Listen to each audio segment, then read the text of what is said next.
All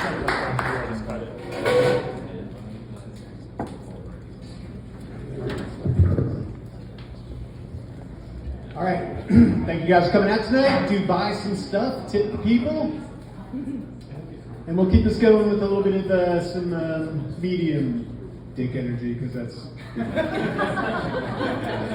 just who I am. That's what I got. I saw the other day that McDonald's has an adult Happy Meal, $12, and I thought, you know, if you think that there's happiness in that bag of garbage from McDonald's, we really can't qualify you as an adult, maybe. I just can't imagine. I did go to a real meal recently with my wife. We went out to dinner. It was lovely. The waiter came up right to our table and he said the thing, which is, "Hi, my name is Kevin and I'll be your server tonight." And I wanted to say, "Hey, I'm Dave and I'll be your customer." But you don't do that, right? There's like no parallel here. And I started to wonder about the utility of knowing my waiter's name. Why did they tell me that? What am I going to do with that? There's only one thing I want to do with that. And I can't really do it. And that's to stand up in the middle of the restaurant and go, "Yo, Kevin, where the hell is my goddamn chicken? I've been waiting like 20 minutes, dude." And you can't do that. I worked in food service for a long time, and I know, a guy I waited on once, at the end of a long day, I said, "What can I get for you?" And he said, "Give me a hamburger." And I said, "Moose, what's the magic word?" And he looked at me and he said, "Hamburger." Anyway, I did have a lot of jobs over my lifetime. I worked in food service for a long time. I'm kind of like a slow growth human, you could say. Things people learned in 5 years, I learned in 10. The things people did in their 20s, I did in my 30s. So it's all moving slowly. When I was like 16, I went to a fortune teller, Asbury Park, New Jersey, the famous Madame Marie. If you listen to Bruce Springsteen, you maybe heard him mention her somewhere. I went to see her. I grew up right near there.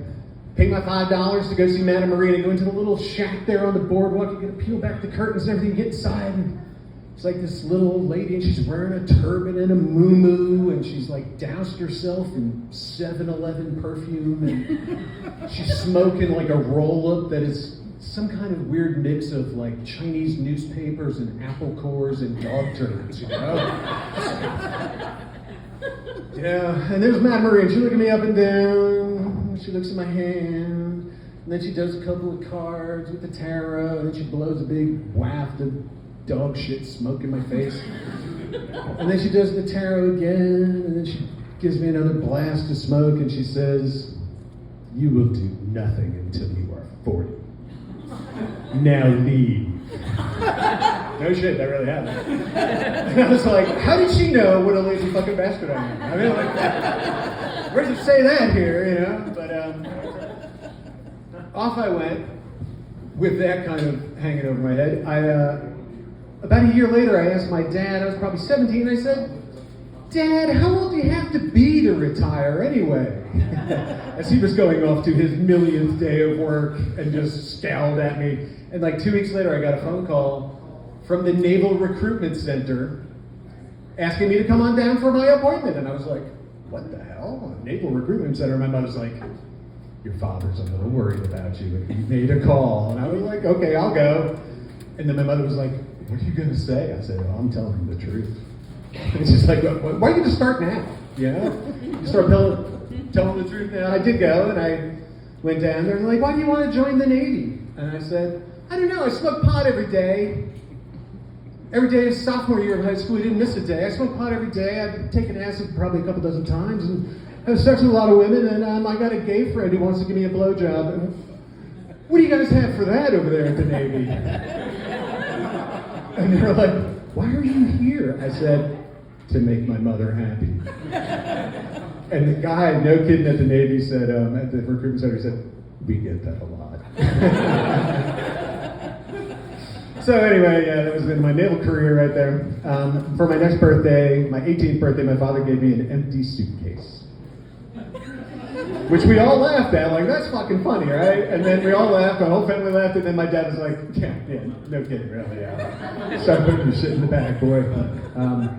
So, I went off into my career. I did food service for a really long time, and that was okay. It was a miserable job, really. If you do food service, you have my sympathies, because the public at large is terrible. And then eventually I transcended out of that and I became a high school teacher. I did that for almost 20 years. And that was pretty good, but I was only now, at this point, that I have finally achieved the career that takes all of my gifts and skills and talents and puts them into one job, and that's retirement. Where I don't have to do a fucking thing all day, except what I want to do, at last, right? It was calling me all those years, and I'm finally there.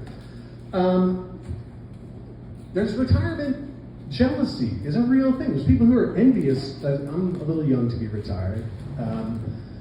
And you get that jealousy from people, and that's understandable. But it's not for everybody. Retirement, you have to know what you want to do with yourself. You can't just look at Pornhub and switch over to the baking show and back to Pornhub all day. You got to have stuff that you want to do. Right? So I'm lucky. The things that I want to do, at least, are fulfilling for me. I write, I play music, write comedy, do stuff like this. It's fun. There's a lot of people just sitting home, like, frozen in a chair because their job was their thing. And when you take the job away, they have nothing left. That was the right thing, And you don't want to die at work, right? There's no job good enough that you want to die at it. So you got to have a plan to get the hell out of there. That takes money and planning. I did a really smart thing with my money, which was give it to my wife. And she did smart stuff with it, so I was able to retire because I'm an idiot. And she's smart. But there is still that money gap. You still reach this point where you're not quite there. You still have to fill in a little bit. And that's, your side hustles.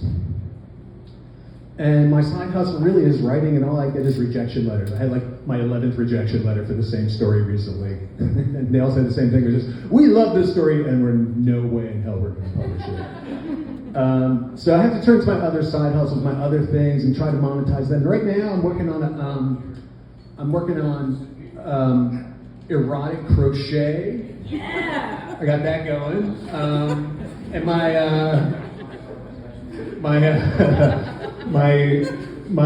granny's fans only page is coming together. It's ready to go live anytime now. I got that. And all else fails, it's hand jobs at the library of assisted living apartment. I don't know if it's going to come to that. We get to the worst of the worst here. I don't know what's going to happen next. We got climate damage, we got creeping fascism, the whole thing is falling apart. I don't know what's going to happen, so I just want to say this.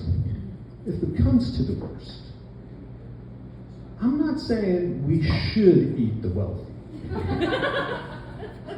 But rich is a synonym for delicious.